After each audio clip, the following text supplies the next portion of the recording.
Article 1, Section 8 of the Constitution says that Congress shall have the power to lay and collect taxes, duties, imposts, and excises, that they can't just abdicate all of that power to the president. Yeah, and this is already in courts. Day one, in fact, the tariffs have not gone into effect yet, but day one after the proclamation, in the weirdest way possible.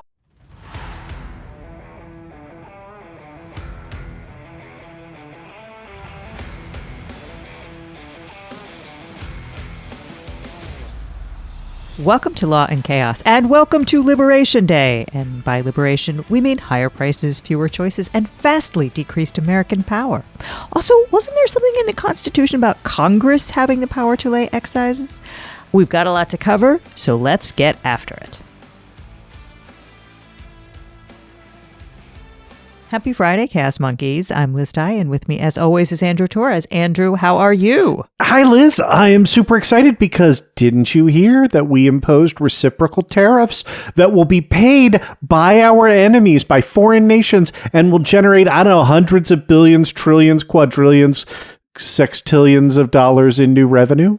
Yeah, I'm sorry, I can't hear you over the sound of the stock market breaking in half like the Titanic and sinking into the sea. So great job, President Iceberg. Anyway, that's it for our show today. I got to go buy avocados for the last time ever. Liz, you're going to be fine just so long as you don't look at your retirement account on the way to the supermarket. Yeah. Oh, my God. So, look, we had a great guest lined up for today. That's going to get pushed back to Tuesday's show, which is for the best because it seems like tariffs are kind of the big story. You think? Yeah. But first, docket alerts. Dun, dun, dun. Docket alert! Dun, dun. Okay, let's begin with some procedure, specifically the Federal Rules of Appellate Procedure. Civ Pro is my love language. Mine is the Sephora half-yearly sale, which starts tomorrow. No, this is really, really important. Like, we spent a long time on Tuesday's show talking about how all the Trump cases are moving in tandem through the courts, first complaints, then temporary restraining orders, then preliminary injunctions, etc. Here's the important bit. Federal cases start in district court, and a lot of the Trump cases have been brought in the U.S. District Court for the District of Columbia because A, that's where we keep the seat of government, and B, the judges there are by and large pretty good, both in terms of their overall intelligence and also their experience with complex administrative law cases because of, point A. Mm-hmm. So appeals from the district court in D.C. go to the U.S. Court of Appeals for the D.C. Circuit. Circuit court judges operate as a 3-judge panel, which is randomly assigned, except when a party petitions the DC Circuit for emergency relief, which in these Trump cases kind of falls into 2 buckets, right? So in almost every single case so far where a district court judge has entered any kind of order whatsoever that affects the Trump administration, from administrative stays to temporary restraining orders, right, to requests that a party answer questions from the court about why it's defying its orders, right? Like, this DOJ has run to the appellate court, to the DC Circuit, and asked for all kinds of emergency relief, right? Mandamus, an emergency stay, relief under the All Writs Act, like, you name it, they're filing it. So that's kind of bucket one. And then second, when that fails and goes up to the Supreme Court and loses and goes back to the district court level, you then have courts that enter a preliminary injunction, right? And that is an appealable interlocutory order, right? Even though it doesn't dispose of the case on the merits, because a preliminary injunction can run for years, you can file an appeal immediately. And the merits on that appeal do indeed go to a randomly assigned panel. But if the government also requests emergency relief in the form of a stay of that district court preliminary injunction pending the appeal, that also, along with that first bucket, gets assigned to a pre-selected 3-judge, what is literally called the special panel, and that is chosen at the beginning of every month, and they sit for the entire month. So, for the month of March, that panel was Patricia Millett, a centrist Obama appointee, Karen LaCraft Henderson, a very conservative George W. Bush appointee, and Justin Walker, one of the most knee-jerk and least qualified MAGA hacks in the country. So that panel was bad, and we were looking forward to April. Yeah, well, be careful what you wish for, because the April panel is Cornelia Pillard, a, perfectly fine Obama appointee, and Naomi Rao and Gregory Katsas, two hardcore Trump appointees who are going to give the Trump administration basically whatever they ask for. It's like, seriously, Rao thinks she's going to get Justice Sotomayor's seat, and Katsas probably doesn't think he's getting a promotion, but he worked in the White House counsel's office during the last Trump administration, so nothing that comes out of this panel is going to be good or even related to real law in most cases. Yeah, and so after a month in which the wingnuts worked themselves into a froth complaining that, Chief Judge James Boasberg and Judge Beryl Howell are stealing all the Trump cases and there must be a conspiracy afoot, let's do some actual math here. There are 11 judges on the D.C. Circuit. Of those, 7 were appointed by Democrats, 4 by Republicans. So the odds are about 30% that if you draw a panel at random, it will have either 2 or 3 Republican appointees on it. And of those 4 Republican appointees that are on the D.C. Circuit, Liz, you and I, before we went on air, tried to rank them in terms of awfulness, and there are a lot of low cards in that hand, is all I'll say, right? Like Karen Kraft Henderson, we agree, she's the least worst, and she's terrible. She did at least get shamed into not going along with Justin Walker in the JGG deportation case. We're going to talk about that in a minute.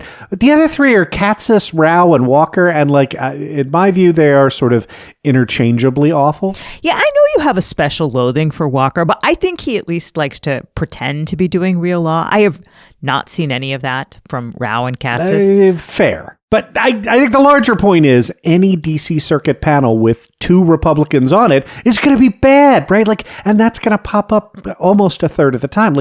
It definitely sucks that it's happening now. So, I think we should talk about what the implications are. Yeah, okay. So if a district court does something the administration doesn't like issuing a temporary restraining order, the appeal of that will go to a special panel, and that special panel is the one with Katsas and Rao on it. And even in cases where the government is appealing a preliminary injunction, the initial request to stay the lower court's preliminary injunction will also go to the Katsas-Rao special panel. And, I think they're pretty clearly going to rule in Trump's favor every time. They already have. Judge Amy Berman Jackson issued a preliminary injunction ordering the government not to burn down the Consumer Financial Protection Bureau. We talked about that, I think, on the Tuesday show. The government appealed that injunction and got an administrative stay of the order from this panel with Katsas and Rao.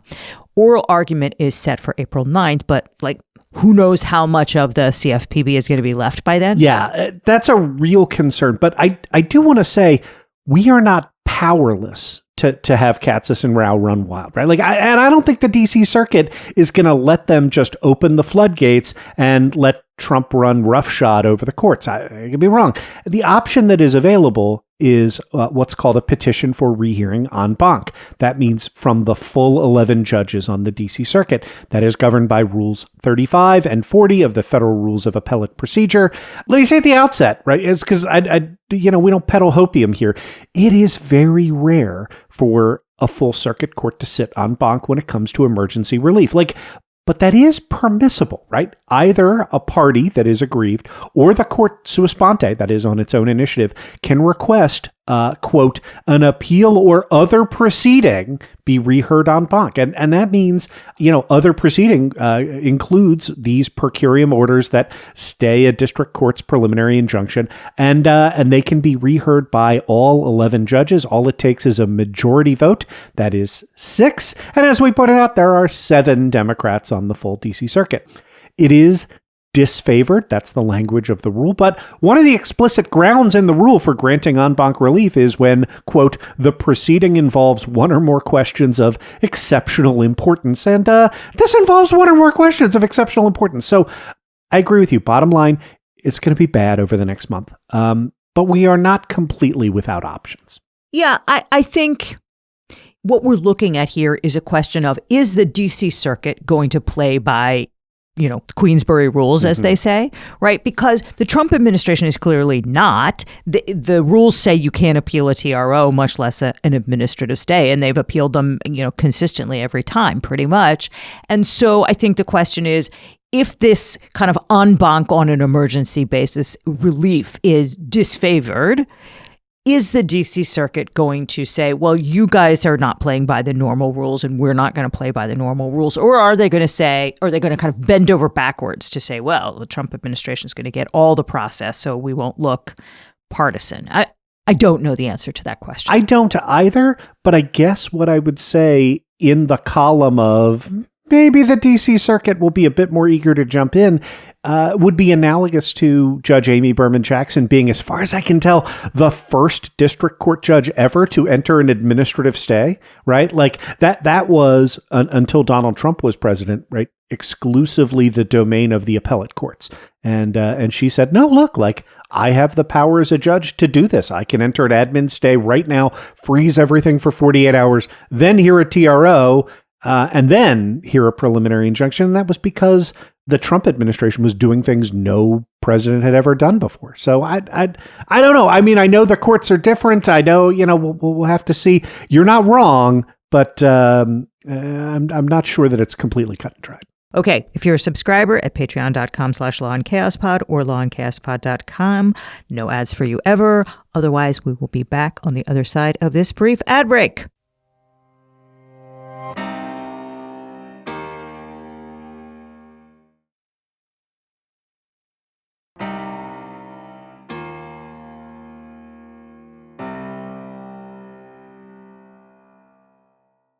And we're back. Okay, let's talk about JGG v. Trump. That is the case involving the kidnapped Venezuelans sent to a Salvadoran gulag prison. Mm-hmm. And it's basically become bifurcated thanks to the government's appallingly bad behavior. Remember, this is the one where Judge Boasberg said, turn those planes around, and the government just ignored him. Yeah, I mean, we're going to get into the details because there was a hearing today, but it's even worse than that, right? Like, it is not just that the government ignored the court's order, which clearly they did. It's that the government also took steps to hide what they were doing, basically dropping the executive order, allowing the deportations to happen as they were loading these men onto the planes. Like, every single thing about this was done to evade judicial review and get folks out of the country where they were no longer subject to the jurisdiction of Judge Boasberg. Right. So this case is now effectively in two pieces. One piece is the legality of those deportations, which is being challenged. Mm-hmm. And the other is the government's contempt of the judge's order. So there's already a TRO, which the last emergency panel refused to stay. That included Judge Karen LaCraft Henderson, like we said.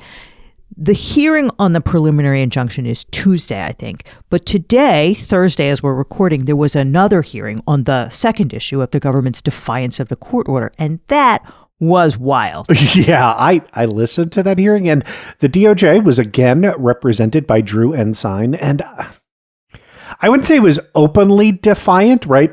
Judge Boasberg essentially cross-examined him for an hour.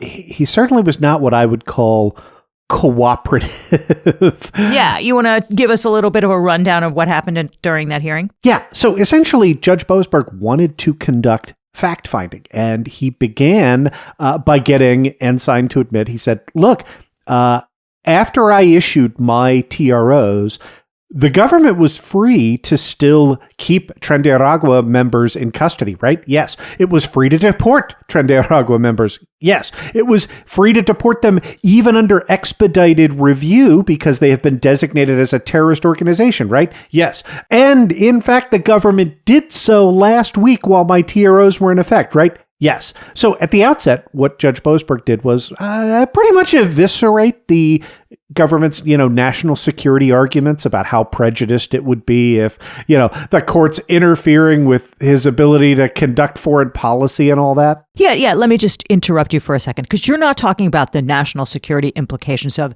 deporting these people. You're talking about the national security implications of talking about what happened with those 3 planes that went out on a Saturday night, basically while Ensign was in court arguing about it, right? That the judge has now said, tell me what happened so I can assess whether you defied me. And they've said, oh, no, we can't do that because it'll impact national security and it'll impact diplomacy. Yeah, that's exactly right. And so then Judge Boasberg kind of narrowed in on that question and said, tell me when the proclamation was signed. And Ensign said, Friday the 14th. And then Judge Boasberg said, well, why was it then not made public until 3:53 p.m. on Saturday, March 15th? And Ensign said, well, I don't know. And then Judge Boasberg said, well, the president was asked about this and said he didn't even sign it, right? And that was a point you made in our written post this week. Yeah, Trump went on TV and was like, I don't know, I didn't sign it, but Marco Rubio's doing such a good job and all this. I mean, I wrote about it in a written piece at Public Notice because it was such a bizarre juxtaposition with them saying that the pardons that Biden signed don't count because he was too checked out or it was signed with an auto pen or whatever bullshit reason that it was. But it was, Trump himself doesn't seem to understand when he signed it or where. But really the larger point is that he signed it and they kept it under wraps so that they could issue the proclamation kind of instantaneously with deporting these guys. Yeah, that's exactly right. So 2 things. Number 1, I still want my Elon Musk is the auto pen t-shirt. But number 2, the plaintiffs in this case, lots of people got wind that this executive order was coming down the pike. And so Judge Boasberg had already been notified, had already issued a TRO with respect to the 5 named plaintiffs in this case, saying don't remove them from the country by 11 a.m. And so by holding the proclamation back until 4 p.m., which by the way was when Judge Boasberg had initially set the Zoom hearing for the hearing on class certification, right? Whether to make this a nationwide injunction preventing the administration from doing that. They were rounding folks up, sending them to Texas, putting them on the planes. And in fact, Judge Boasberg asked that question of Ensign. He said, is there any other inference that I can draw that other than there was an expedited effort by the administration to get people on the planes in advance before you had to come into court and defend what you were doing? And Ensign said, well, I don't really know. Like they don't tell me about the operational details, but I don't have any other inference that I could draw. Yeah, this, as we said in our written post yesterday on our website, this is like the 3rd time or maybe the 5th time or whatever in a week that courts are saying the Justice Department lies, right? Judge Amy Berman Jackson said that in the order with regard to the CFPB that the Katsas, Rao, Pillard panel just stayed, and Judge Dale Ho said it in New York with regard to the Eric Adams dismissal of the case, which the government wanted to do in this really squirrely way, and he didn't say you guys are full of shit, but he didn't not say you guys are full of shit. And here, Judge Boasberg is saying the same thing, right? Like, it's very clear that the government behaved in a totally shady way. Oh, and also, this is a play that they've run in D.C. as well before Judge Tanya Chutkan, where they asked for a delay in the case of the EPA funds, right? The gold bars case. We've talked about it a bunch of times. But this is one of the cases where the government didn't want to live up to its contract, and they were in this kind of dispute over EPA funds. And they said, can we just have a 1-day delay of this hearing? And then in that 24-hour period when they delayed it, they canceled the contract. And then they were like, see, nothing to argue about. We've mooted the case. And Judge Chutkan was like, that was squirrely as hell, and didn't let them get away with it. Or she hasn't ruled yet. She I mean, I don't think that she's going to, but the point stands, right? That the government is just rapid fire burning through the presumption of regularity and the credibility that the state should have, right? That the Justice Department should have, has traditionally enjoyed, because they send these lawyers in and they tell abject lies, and they do these really squirrely things, which, that's what Ensign is caught here. Is Boasberg going to make them pay for doing this really squirrely, defiant thing? Well, a squirrely thing that happened here that we haven't previously talked about that Judge Boasberg explicitly put into the record, into his questions, was Judge Boasberg had initially scheduled that Zoom conference on class certification for 4 p.m. on Saturday. Mm-hmm. It later got rescheduled to 5. When he convened it at 5, and you and I were on that at 5 o'clock, Ensign came on and said, in answer to the first question, Your Honor, I don't know, right? Mm-hmm. The question was, are there any planes, whatever? And Judge Boasberg said, well, can you find out? And Ensign said, yeah, I can find out. Give us an extra hour. And he did. He canceled the 5 p.m., moved it to 6 p.m. And while that happened, the government used that time period between 5 and 6 p.m. to load people onto planes. Right. The plane left at like 6:30. So yeah, like 5:40. They were definitely, actually, I think, if you want to. Yeah, right. So they were putting people on those planes in that time. Yeah, that's exactly right. And we didn't seize on that additional delay, but Judge Boasberg was super not happy about it. So then Judge Boasberg asked Ensign, look, what did your client tell you about the operations? And here, Ensign said, well, that's attorney-client privileged. I can't tell. Good luck. Right, yeah. And Judge Boasberg was like, gave a little mini lecture of the sort we have done on this show before and said, counsel, it's only attorney-client privilege if the client is asking you for legal advice and you render it.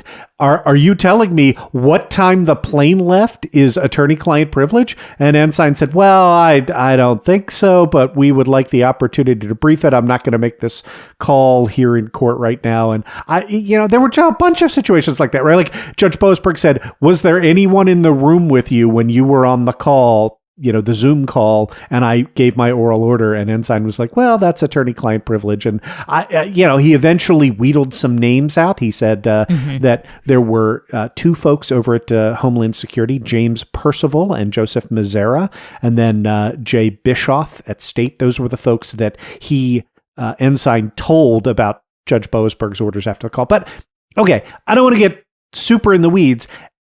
Ultimately, what Judge Boasberg was saying was, did you directly tell a decision maker about my oral order? And Ensign said, well, it's attorney-client privilege, no, or whatever. And so then Judge Boasberg said, well, let me be very clear with you. I'm going to hold contempt hearings because I think my order was deliberately disobeyed. And I want to find out who deliberately disobeyed it. So, Mr. Ensign, how should I find out that information?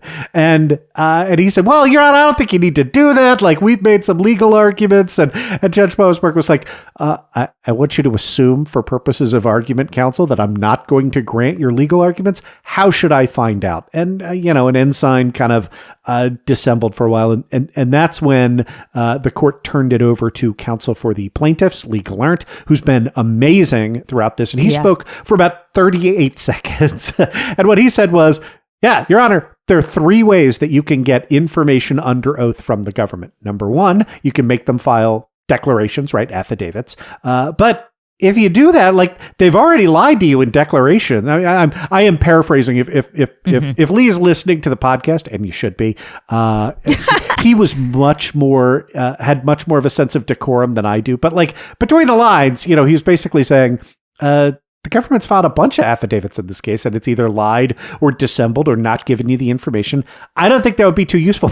But he said, but if the court wants to lay a record by having the government file declarations, we're fine with that. But basically, like, you can either hold a hearing, Your Honor, bring them in, make them testify under oath, under cross-examination, or you can let us take depositions. But either way, we're good with that. And then Judge Boasberg said, yeah, I'm going to take all of this under advisement. I will get back to you with an order sometime next week, but that will be on contempt. So look, this is a thing we have talked about, Liz, in terms of the Trump administration's foot soldiers feel perfectly confident marching into court and lying to judges. And I don't think that's going to stop until one of them spends a night in lockup. And if somebody's going to do that, I think Judge Boasberg is going to be the one.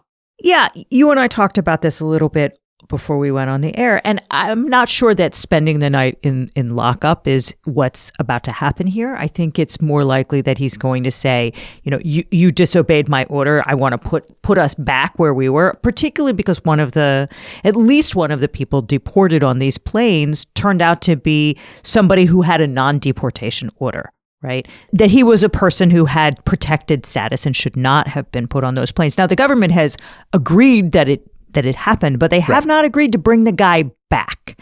And it's pretty clear that many of the people who were deported on these flights were deported on really flimsy bases. Like, they had tattoos, pretty common tattoos.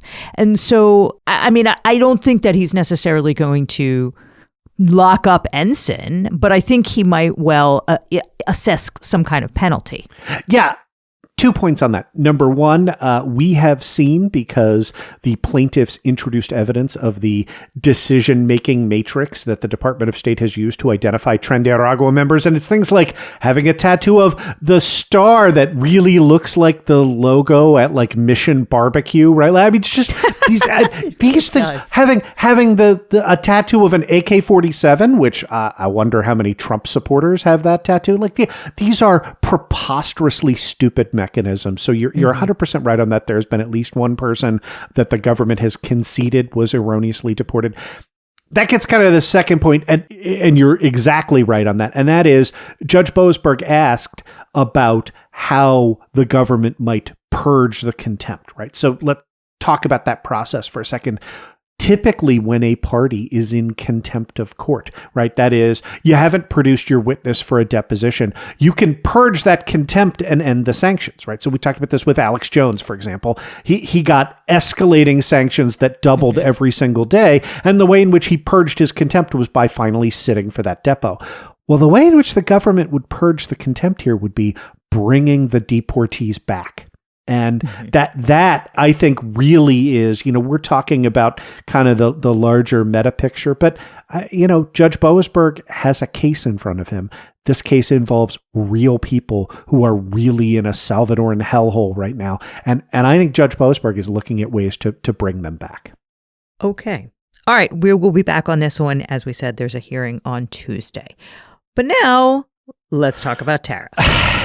Let's. I want to be very clear. We are here with these tariffs because of stupidity. It is very easy, and we often do this, to see Donald Trump as motivated sort of in equal measures by malice and greed, because, he is.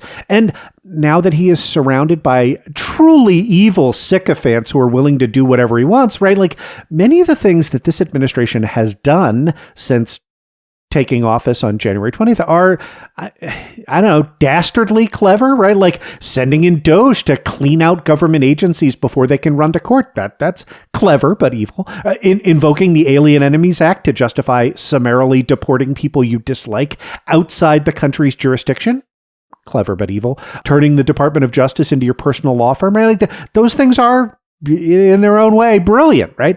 But today is also an important reminder that Donald Trump is profoundly, desperately stupid. And when you are stupid and very powerful, you surround yourself with the kind of yes men who will not only never tell you how stupid you are, but will feed you all sorts of abject nonsense to tell you that your stupidity is actually galaxy brain level genius, right? And yeah, we should definitely invade Greenland. Right. And so that brings us to tariffs, because there is no 9-dimensional chess here. If you are looking for the clever in this, you will not find it. The only way to understand what Trump just did to our and the world economy is to understand that the President of the United States does not know what tariffs even are, and has surrounded himself with that aforementioned dangerous mix of sycophants and crazy people who will not tell him.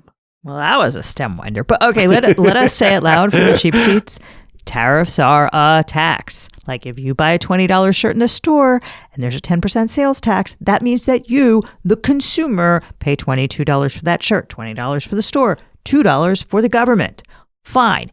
Okay, if Old Navy buys a shirt for $20 for a Chinese manufacturer and there's a 10% tariff on that shirt, then when the shirt clears custom, Old Navy will pay $22 for the shirt, $20 to the Chinese manufacturer, $2 to the federal government. Fine. So individual U.S. consumers are going to pay sales taxes. Individual U.S. companies are going to pay tariffs. Trump keeps saying that the Chinese manufacturer or the Chinese government is going to pay for the tariff, like to pay to get the product in the country. That's horseshit. I don't know how to tell you any other way. Foreign governments and companies do not pay U.S. taxes. Like that doesn't even make any goddamn sense.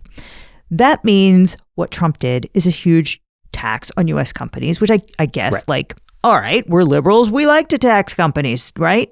No. And although it's pretty weird for Republicans to say like, hey, taxing companies, that's well, they don't say that. They say some other nonsense. Yeah, but you ask a good question, right? Which is, why would the Republican Party that's funded by billionaires want a huge corporate tax hike? And the answer has to do with elasticity of demand, right? Which explains where the ultimate burden of that tax gets shifted. So what progressives like you and I favor is a tax increase on corporate profits. Easy example, Elon Musk and his supine board at Tesla votes Elon Musk a $56 billion bonus for his amazing leadership. Elon Musk would be the person who would pay any taxes on that bonus. if Musk wanted to try and shift that tax burden onto consumers, the only way to do that would be to increase the price of Teslas. That would be very stupid, even for Elon Musk, because the demand for Teslas is highly elastic with respect to price, right? Like if Teslas all of a sudden cost more and the price of, Hyundai Ioniqs stay the same, then more people are going to buy the Hyundais and fewer people will buy Teslas. So Musk can't pass that burden onto the consumer. He's going to have to eat it himself, which is good unless you're Elon Musk. But if you increase tariffs, let's go back to your t-shirt example, Liz. Like, I hate to be the one to tell our listeners this, but pretty much every U.S. company that sells t-shirts imports them from somewhere, be it China or Bangladesh or what have you.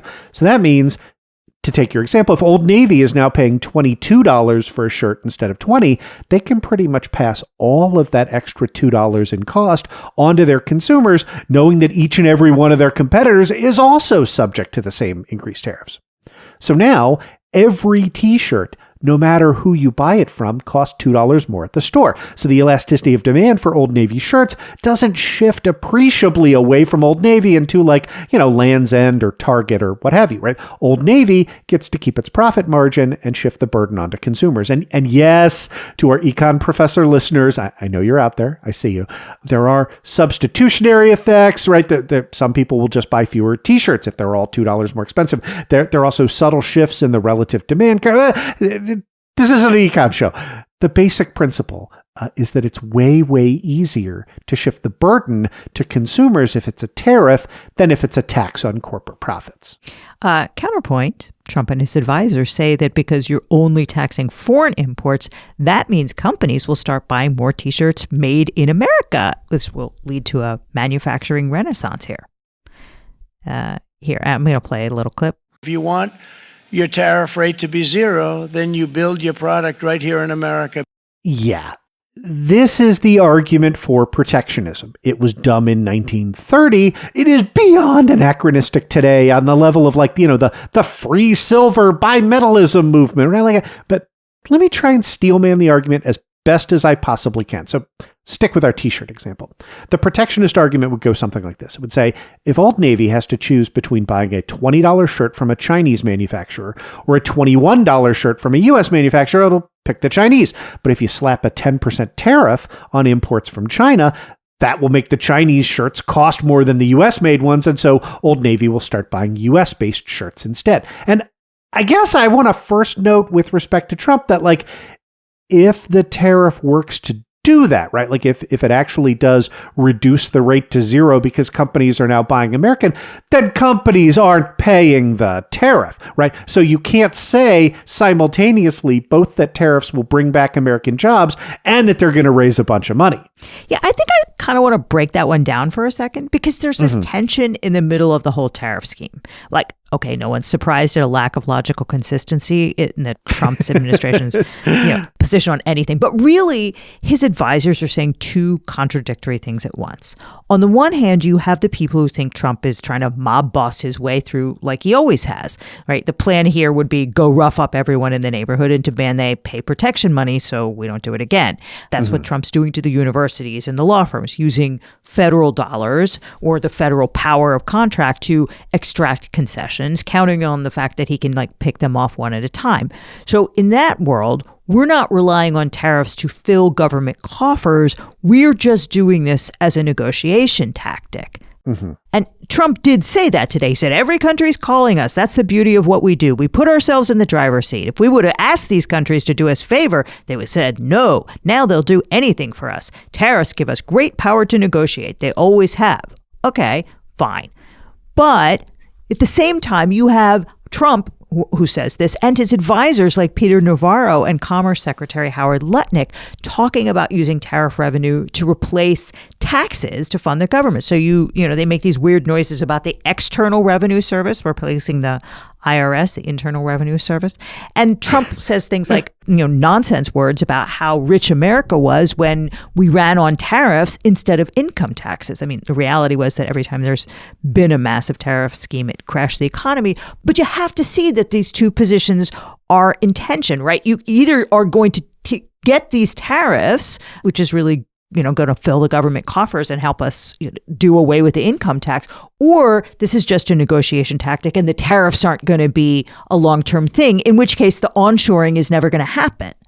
Yeah, when your model for economics was obsolete in the 19th century, it's probably not a great idea. Well, look, Trump is saying that tariffs are going to cause a massive onshoring of manufacturing jobs, right? It's going to revitalize the American steel industry or whatever. And companies will now build factories here, and it will spur a domestic industrial revival. And I guess your point, Liz, is well taken. At best, either we're going to fill the coffers with tariffs or we're going to make stuff here, but you can't do both. I mean, spoiler alert, we're not going to do either. Trump is going to declare victory and go home like he always does if the market gets any worse. Yeah, right. Here on planet Earth, none of this math works at all. I mean, let me go back because I made that $20 t-shirt thing really easy to understand with round numbers, hopefully. But the difference between the wholesale price of a t-shirt manufactured in the US and one manufactured in China or Bangladesh is not $20 versus $21, right? It's more like $2 versus $20, right? So if tariffs raise the cost of importing a $2 shirt to $3 or $4, that'd be 100% tariffs, right? Would be raising it to $4. That's still not going to shift manufacturing back to this country, right? It's not going to close the gap to $20. Old Navy isn't going to like paying $2 more for each of their imported shirts, and they're going to raise the prices on all of us as consumers, but they're not going to start sourcing their shirts from a local factory or building their own factory that, charges $20 or more a piece. That's just not going to happen. Yeah, I mean, in 2018, Forbes ran an article that was called "How Much Would an iPhone Cost If Apple Were Forced to Make It in America?" We can link to that in the show notes. The answer was, quote, in the $30,000 to $100,000 range. And no, this is not a typo. Right.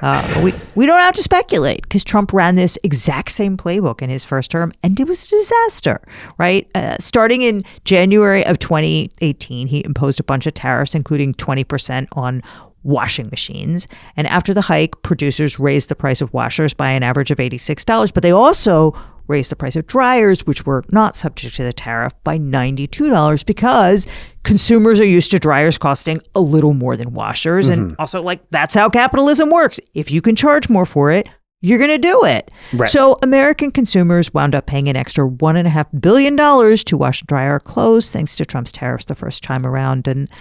And those taxes brought in just $82 million in revenue, and they created, by the most optimistic estimates, 1,800 new American jobs, which is a per job cost to the U.S. taxpayer of more than $750,000 each. And every time I see that, I think, oh, universal basic income. I mean, I know people don't like it. It's out of fashion at this moment, but I still like it. Okay, we're going to take another ad break, and after that, we will be right back.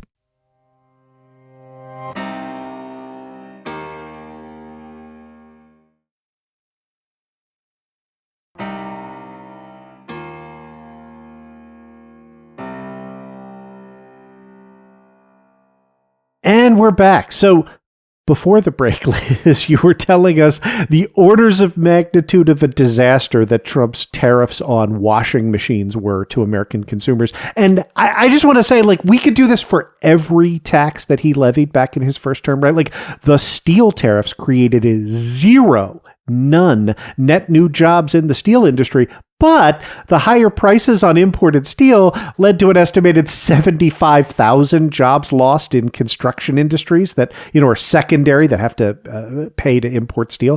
TLDR, high tariffs are bad. They are terrifically inefficient at raising revenue. And when they do, it's regressive, right? The tax burden is passed on to consumers in the form of higher prices, which are borne and felt disproportionately by those with the least amount of income. So, okay, tariffs are bad. Now let's talk about what Trump did yesterday, because on Wednesday night, the president announced a baseline tariff of 10% on all goods imported into the United States after Saturday, April 5th. And then he added an additional set of what he called reciprocal tariffs on 57 separate countries from Algeria to Zimbabwe.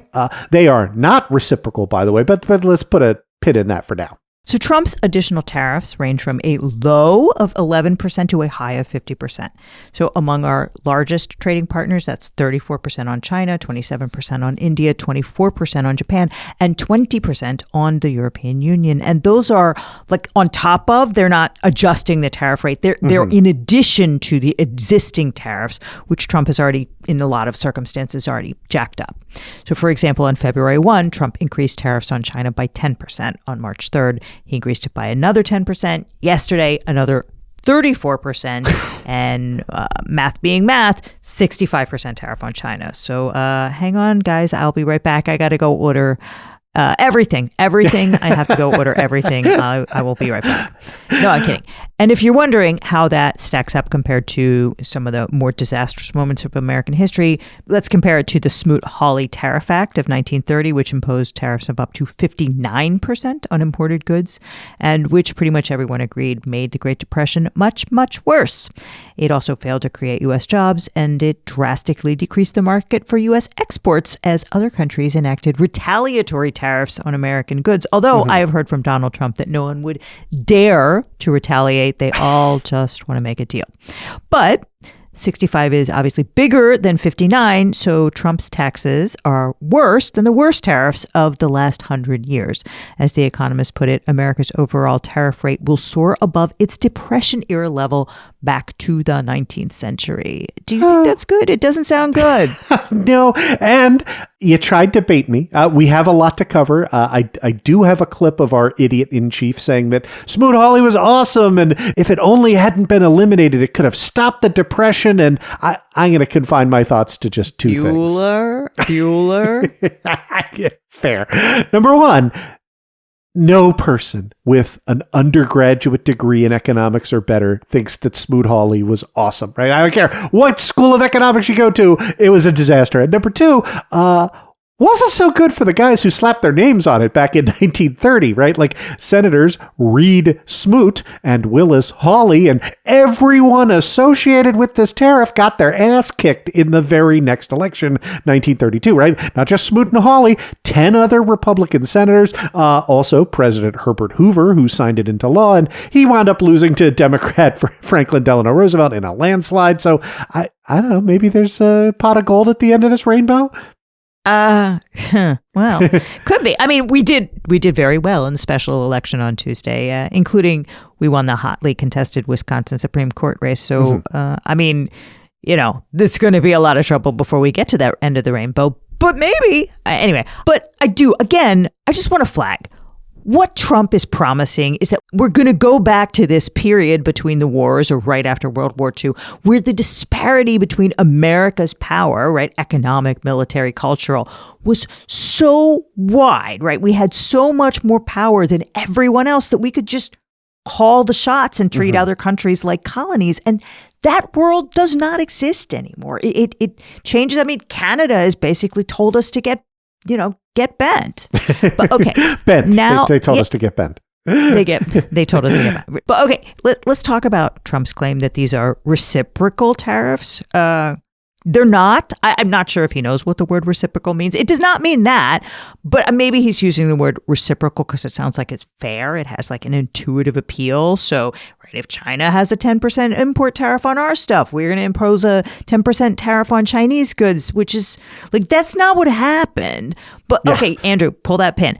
Explain this bullshit math to us. I will do my best because this is bonkers. I will link. And if you're sitting at your computer listening to this or somewhere where you can pull this up, the U.S. Trade Representative fact sheet, it's in the show notes, so that you can follow along with this equation, okay?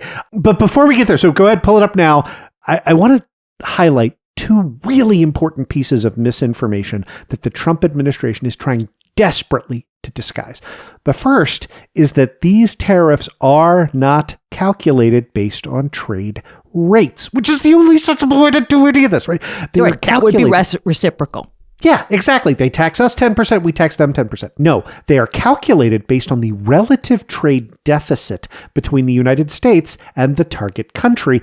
And that That makes no sense. So let's take China, for example, right? The United States exports about $145 billion, mostly in agricultural goods. And by the way, that's a lot lower than it has been because Trump won the election, right? But we export $145 billion in goods that we sell to China. We import about $440 billion in goods from China. So the difference between those two numbers, 440 minus 145, is our trade deficit with China. That is $295 billion. Yeah, again, to interrupt one more time, trade deficits are the result of deliberate policy choices, many made by Republicans who used to believe in free trade over the last 50 years. We've negotiated these trade deals that allow us, a rich country, to buy vast quantities of cheap consumer goods from countries where production costs are lower. Like, we want those $5 t-shirts from Bangladesh. I mean, I don't know when the last time you shopped for a t-shirt at Target was, but you can get a lot of those things for $5, right? And we all do. We buy lots of those. That's not saying that that's how we should do it. There's a lot to criticize about fast fashion, but like, the reason that fast fashion exists is because of policy choices that we made. And we want our $300 flat screens from China, and we want our delicious coffee beans from Ethiopia, and we don't want to pay a lot for them. And you hit me where I live, Liz. Yeah, I know. And look, we want that stuff, whether or not Ethiopians buy a Buick, right? Look, I mean, I guess you could say I'm running a trade deficit with the grocery store because Trader Joe's isn't, subscriber to the show. Well, they should but I'm not mad about it. Like, I get the groceries, Joe gets the money. We're cool. I mean, I need those dried mangoes for real. I should probably get all of them now. You probably aren't going to be able to get them. But look, Trump and his top economic advisors, like Peter Navarro particularly, have argued that that's not fine, and I should go beat up that nice dude in the Hawaiian shirt at Trader Joe's and tell him if he doesn't start buying something from me, he's going to be sorry. And so by that demented logic, the bigger the trade deficit, the more those countries that sell us stuff have to be punished. Yes. And that feeds into the second lie, which is how these tariffs are calculated. So I told you to get up the USTR sheet because, oh boy, here's what the administration says.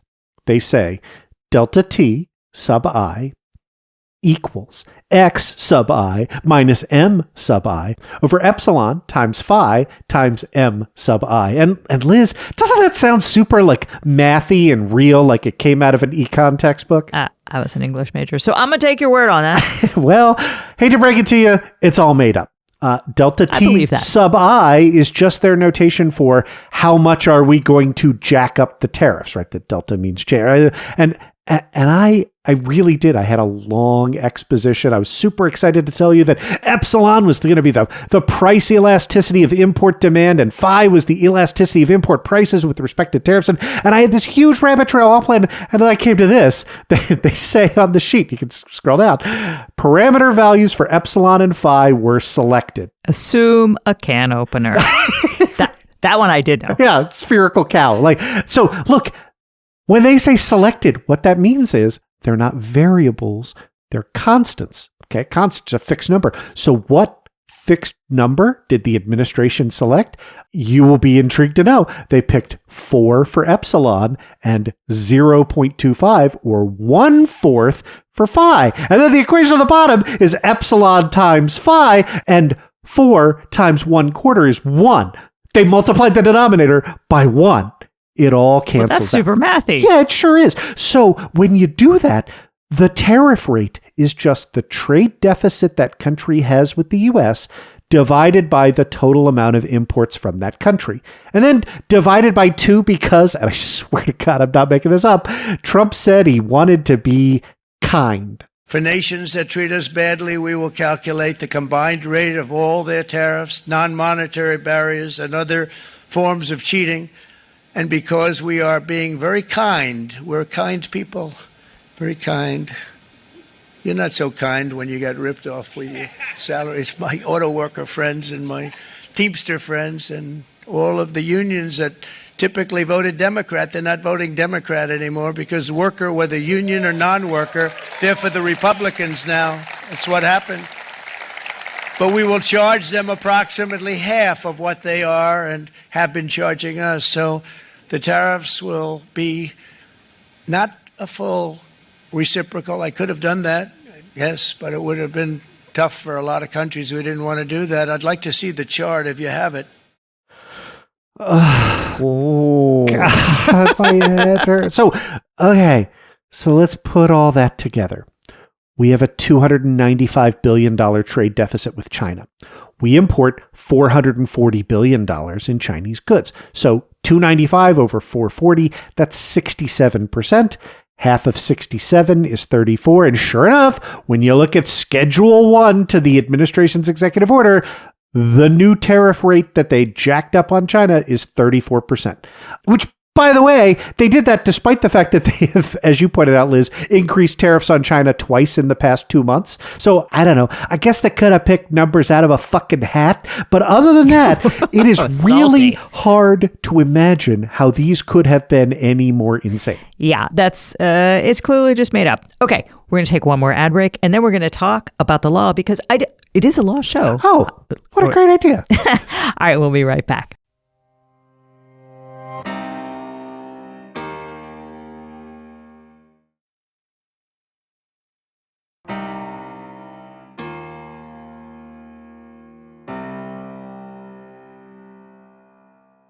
And we are back. Okay, that, at long last, takes us to the legal analysis of tariffs.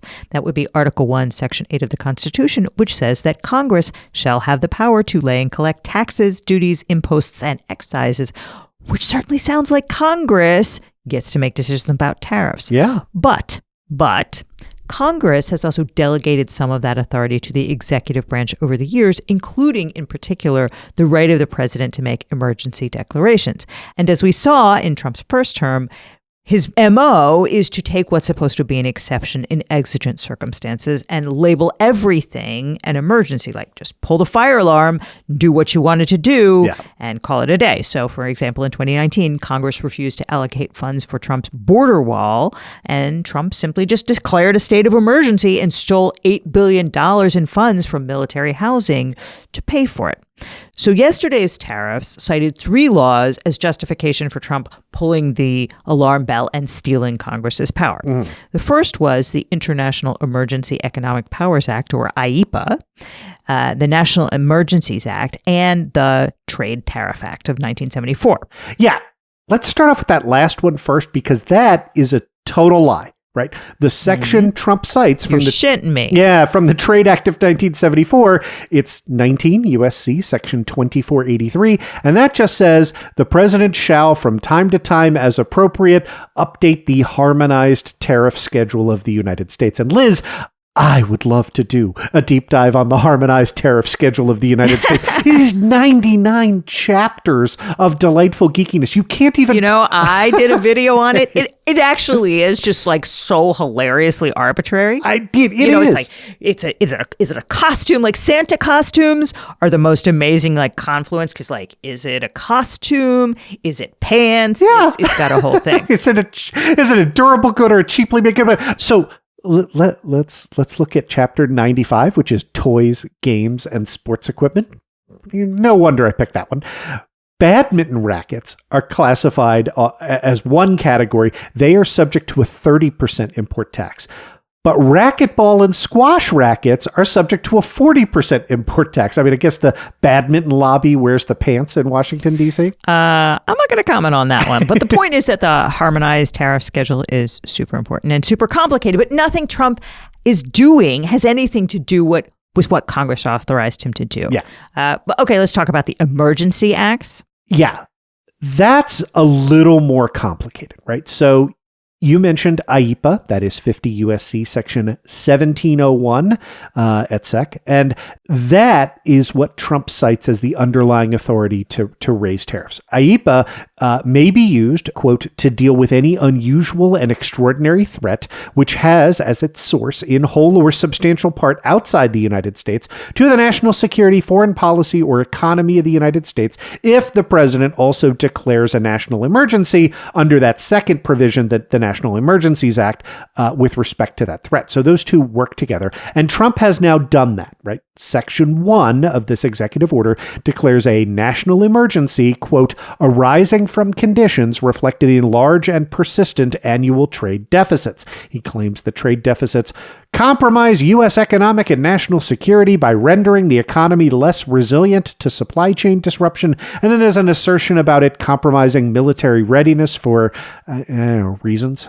Right. This is what we see Trump do time and again. He says this endemic situation, which has like multiple complicated factors, is actually an emergency, right? Immigration is emergency. Trend to Iraq was an invading army, emergency. Trade deficits are not an emergency. They are a policy choice. Right. But at the same time, he's saying, I'm doing this because trade deficits are an emergency. He'll totally undercut it by saying, I'm doing this to prop up the domestic manufacturing sector, or I'm doing this to collect tariffs so we don't have to charge taxes, or this is the more honest one, I'm doing this so that we will renegotiate our trade agreements. Right.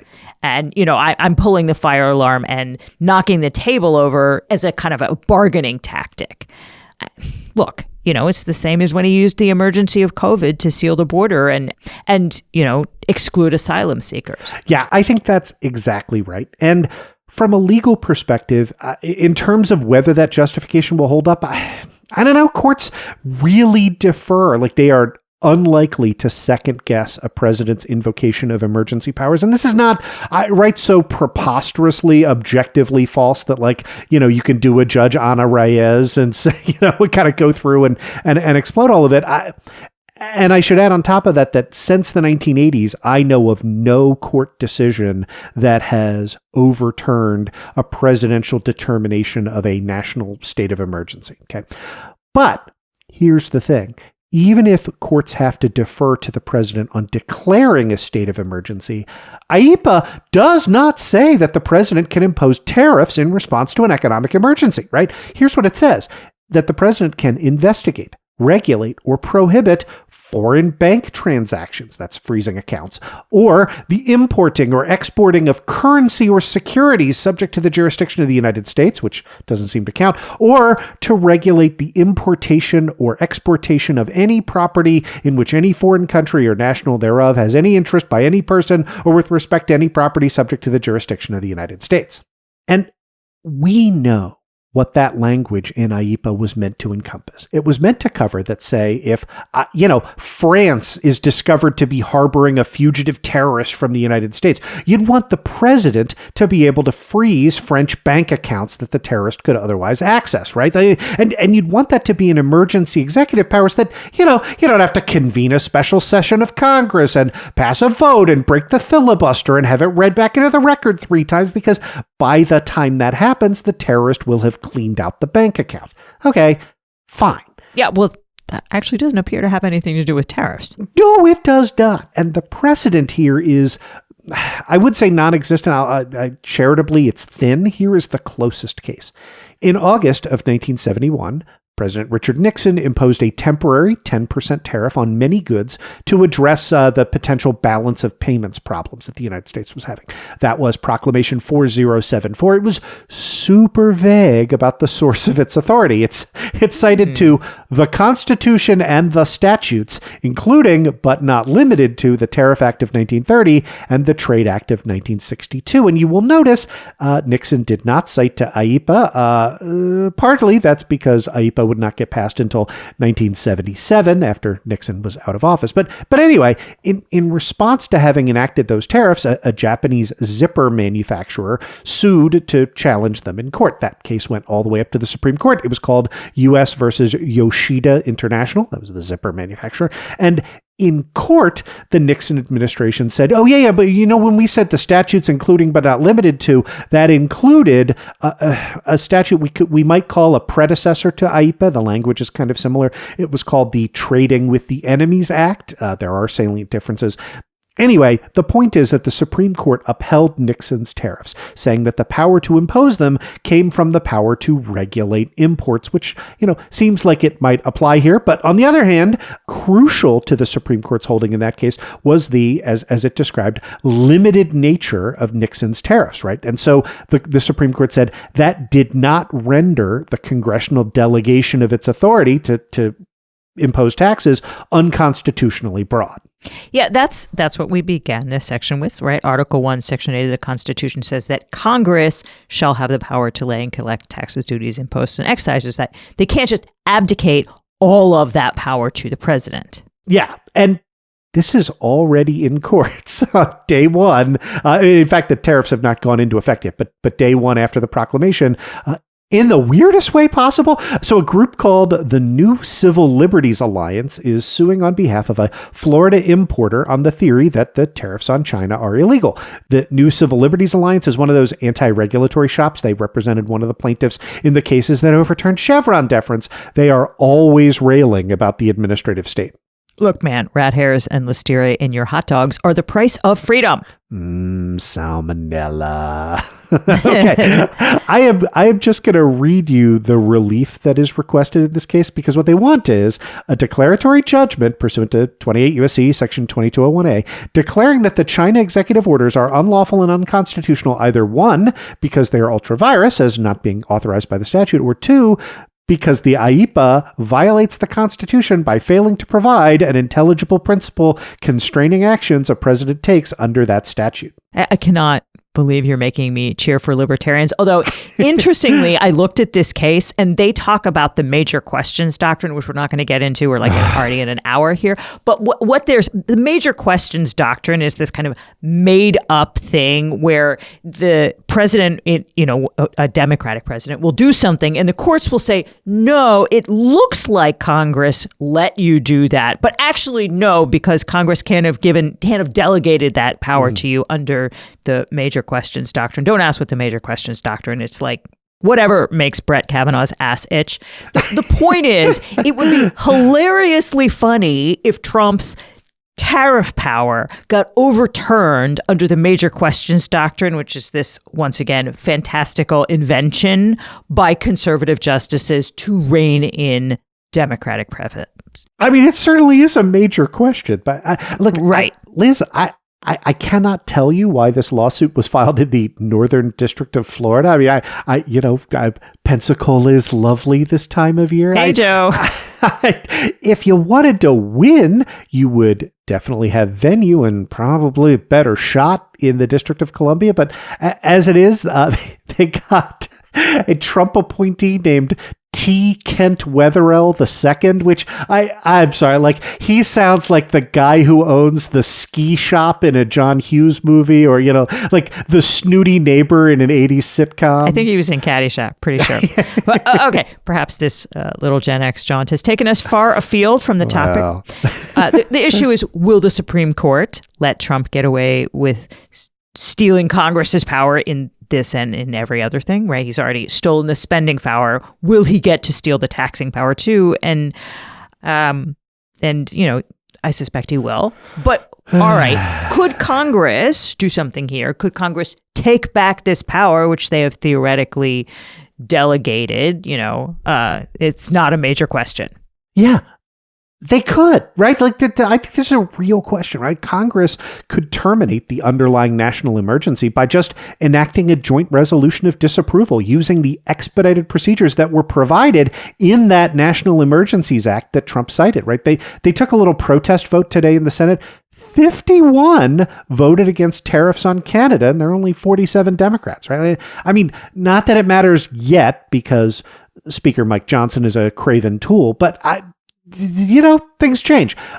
More broadly, Congress could also amend IEPA to clarify in that language, make it just crystal clear that when we said regulating imports, we did not mean imposing tariffs. And I know I can almost hear the eye rolling of our listeners. I mean, right? I'm already rolling my eyes because I know what you're about to say, but go ahead, say it anyway. Look, Congress right now is as supine to Donald Trump as it's possible to be, but Congress is getting hammered. You talked about Tuesday's special elections. And the Dow was down 1,700 points today. The S&P was down 5%. NASDAQ was down 6%. And taken together, that means that companies that are publicly traded lost $3.1 trillion in wealth today because we have a demented toddler as president. Like, at some point, Republicans are going to either have to stand up to that guy or lose. Counterpoint, the operation is over. The patient lived and he is healing. The prognosis is that the patient will be far stronger, bigger, better, and more resilient than ever before. Make America great again. Is he riffing on the $6 million man theme there? No, he's not. What he thinks is, look, what he's saying is, I know it really hurts, but I've excised this tumor and you'll just have to like live with several months of pain, but then everything will be better again because onshoring or negotiations or some shit like that. I don't know. That is what he thinks. He thinks that he had to rip the Band-Aid off. We live in the dumbest possible timeline. No, actually not, because I just checked the president's social media feed and he has a whole thing about the witch hunt against Marine Le Pen is another example of European leftists using lawfare to silence free speech. So Marine Le Pen, the European far-right candidate who was just convicted of corruption, and apparently it's bothering Trump. He thinks it's lawfare. Can't the imagine. The leftists. Yeah, I told you it could get dumber. All right, that's going to do it for us today. You guys have a wonderful weekend. Thank you so much for hanging out with us. And as we said, we will be back Tuesday with a fun guest and Monday with written content, as always. Thank you, guys. Law and Chaos Podcast is a production of Raise Ipsa Media, LLC, is intended solely as entertainment, does not constitute legal advice, and does not form an attorney-client relationship. This show is researched and written by Liz Dye and produced by Bryce Blankenagel. Law and Chaos Pod, copyright Raise Ipsa Media, LLC, all rights reserved.